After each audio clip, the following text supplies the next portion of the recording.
There is a man sitting 3 seats away from you at this exact moment. Maybe it's on the subway. Maybe it's in a coffee shop.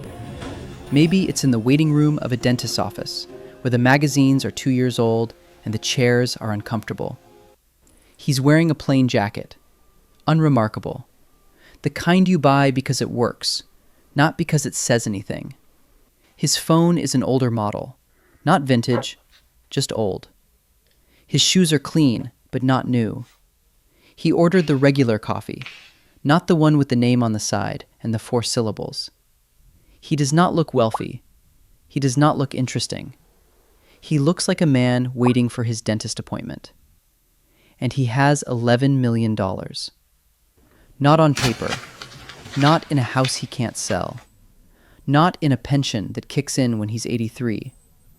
$11 million. Real, liquid, invested, quietly compounding in accounts that nobody in this waiting room, nobody in his neighborhood, nobody at his regular Tuesday lunch has any idea exist. He is what the financial world has a name for, even if most people have never heard it. He is a silent millionaire. And here is the thing that should stop you for a second, because this is the part nobody tells you when they talk about wealth. He isn't pretending to be ordinary. He just genuinely lives this way, by choice, with full awareness of exactly what he has. And he wouldn't trade the invisibility for anything. This video is about why, and what it actually looks like to build that kind of life from the beginning. My name is John. If this is the kind of wealth nobody ever showed you, hit subscribe. Let's get into it. The word millionaire carries a specific image in most people's minds.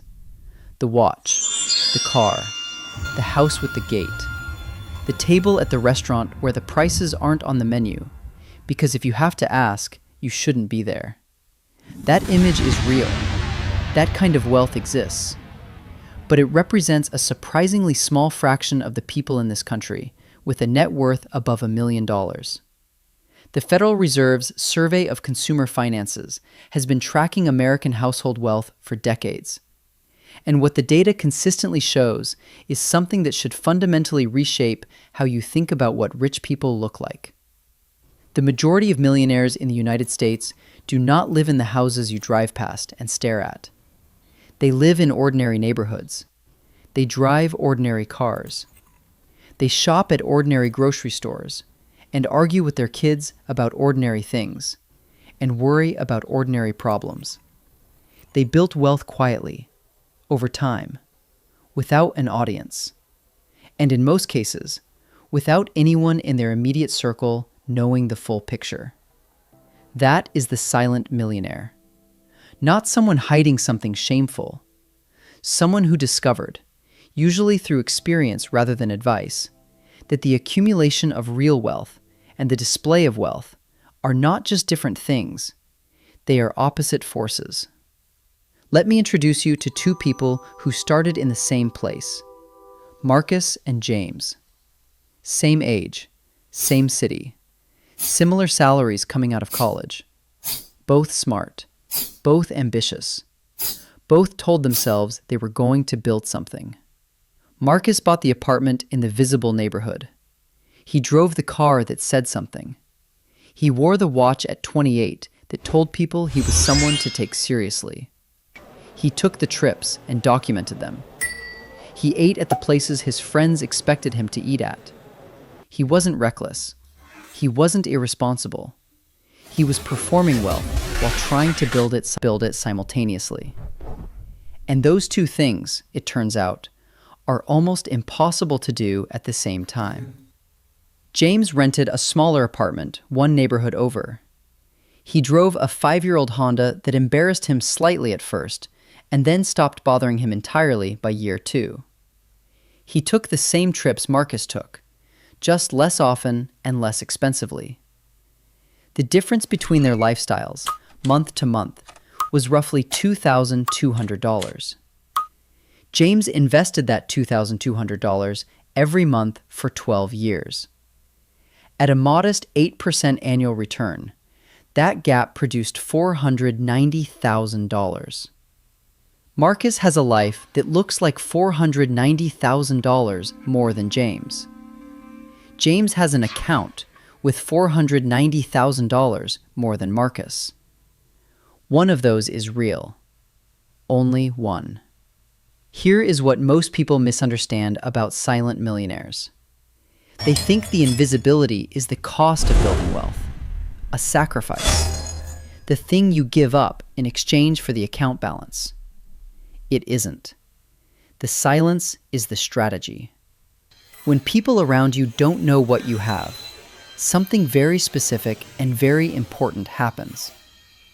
The financial pressure that quietly governs most people's spending decisions, the neighbor's car, the friend group's vacation, the colleague's jacket, that pressure disappears.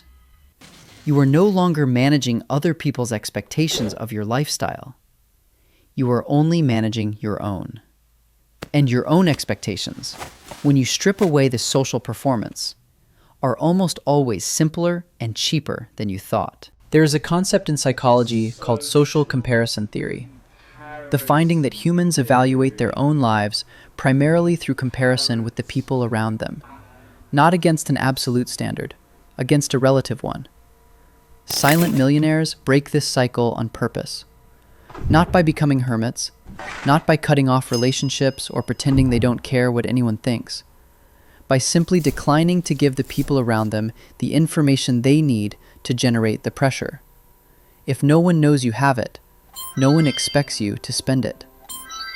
And when no one expects you to spend it, you don't. There is no single moment when someone becomes a silent millionaire.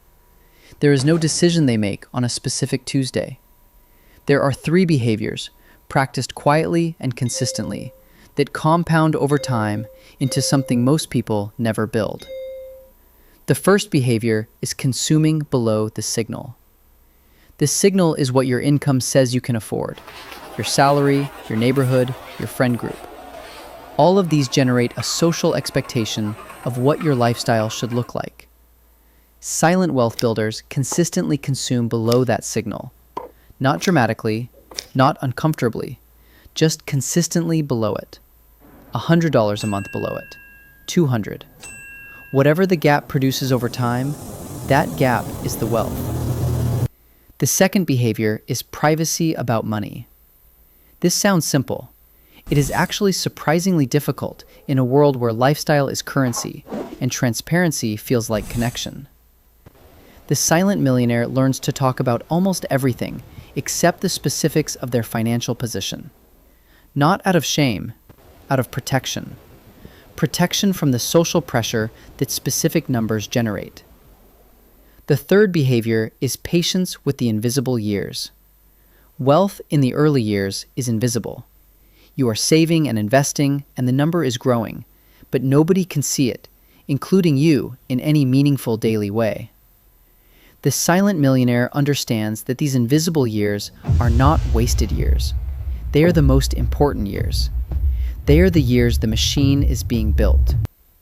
The person who can stay consistent through the invisible years is the person who eventually has something worth being invisible about. People always ask the wrong question about this. They ask, what does the silent millionaire give up? The better question is, what does the silent millionaire get that nobody else seems to have?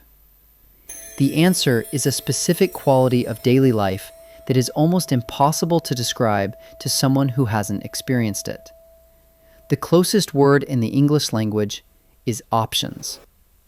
Not options in the financial instrument sense. Options in the life sense. The silent millionaire wakes up on a Tuesday morning and the day has a different quality than it does for someone whose financial life is one unexpected expense from fragility. Not because anything dramatic is different, because underneath the ordinary surface of the day, there is a foundation. The car breaks down. It's expensive, it's annoying. It is not a crisis. The job becomes unbearable. There are alternatives. Not because they planned to quit, because they have the runway to choose. The medical bill arrives. It gets paid. The stress of it is still real. but the financial devastation of it is not. This is what the man in the waiting room has that the people around him don't know he has. Not the $11 million, the Tuesday morning quality, the foundation beneath the ordinary surface. The options that never have to be announced, because they never need to be used dramatically. He just sits there, waiting for the dentist, reading a 2-year-old magazine. And the quiet around him is not emptiness, it's freedom. Most people hear a story like this and feel two things at once: inspired, and then immediately convinced it doesn't apply to them.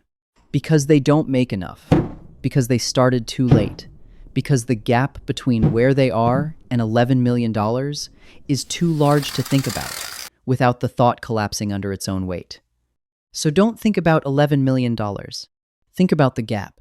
The gap between what your income says you can afford and what you actually spend. That gap, whatever size it is the raw material of invisible wealth. $100 a month, $200. Whatever your real life allows when you stop performing and start building. Because here's the truth that James figured out and Marcus is still learning. The size of the gap matters less than the consistency of it. Someone who maintains a $200 monthly gap for 30 years, invested consistently, will cross $1 million. Not because they earned extraordinary income, because they kept a small distance between what they made and what they spent, and they kept it long enough for compounding to do what compounding does. The silence is available to anyone. The patience is available to anyone. The consistency is available to anyone.